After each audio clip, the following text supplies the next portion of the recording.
Ada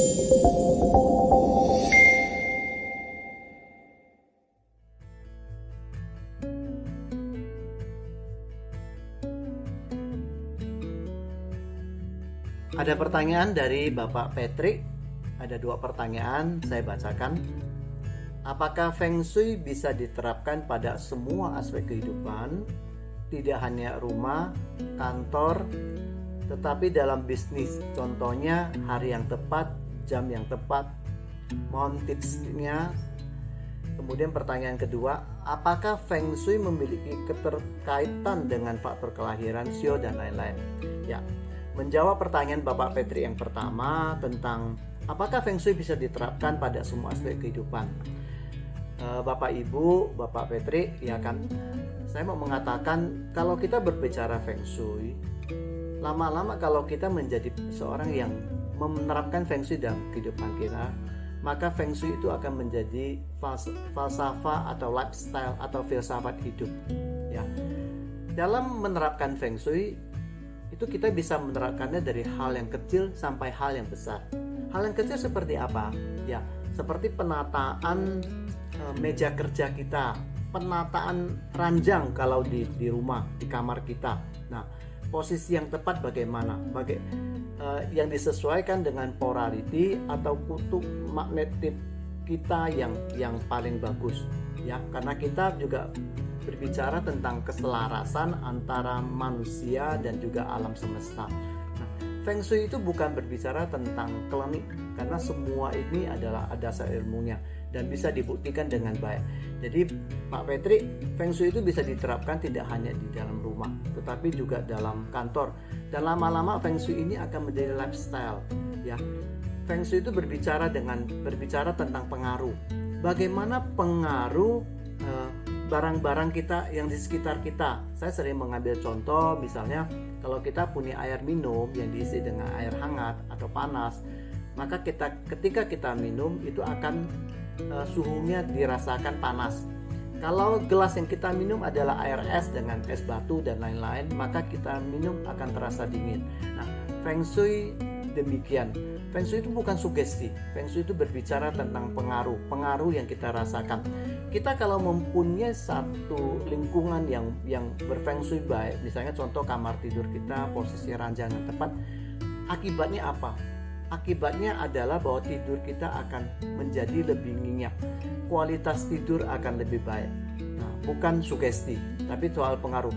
Terlepas dari percaya atau kita tidak dengan Feng Shui, maka pengaruh itu ada. Ya, itu yang mungkin saya bisa kasih jawaban yang pertama.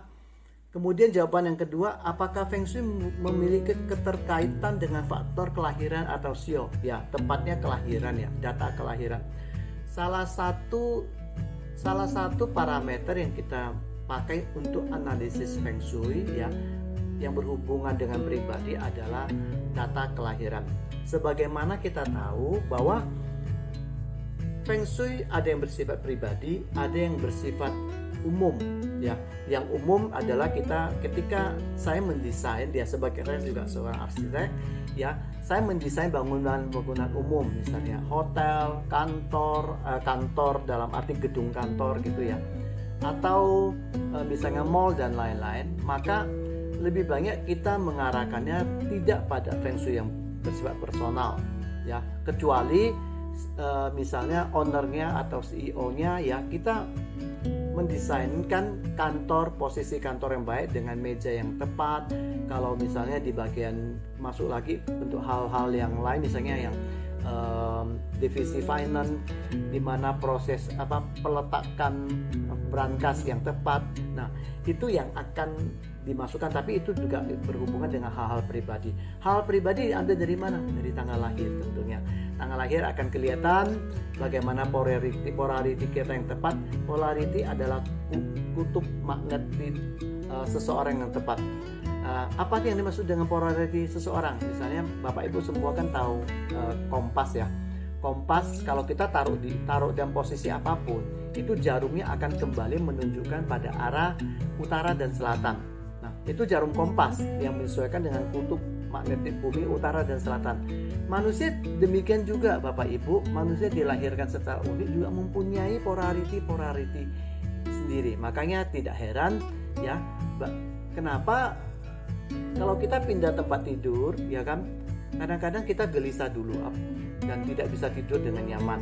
Nah itu karena polarity-nya tidak sesuai, dan tentunya hal ini juga tergantung kepada sensitivitas tiap pribadi. Tapi saya yakin ya kalau kita menempatkan posisi tidur yang sesuai dengan polarity kita, maka kita tidak bicara tentang kuantitas tidur, tapi berbicara dengan kualitas tidur. Kualitas tidur kita baik, dan ketika kualitas tidur kita baik, kehidupan kita tentu akan juga banyak pengaruhnya. Karena kenapa? Dengan kualitas tidur yang baik, kita punya rasa kesegaran, akan mempunyai fokus yang baik, dan juga bisa berpikir secara jernih dan lain-lain. Ya, itu jawaban yang bisa saya berikan untuk Bapak Patrick. Semoga bermanfaat.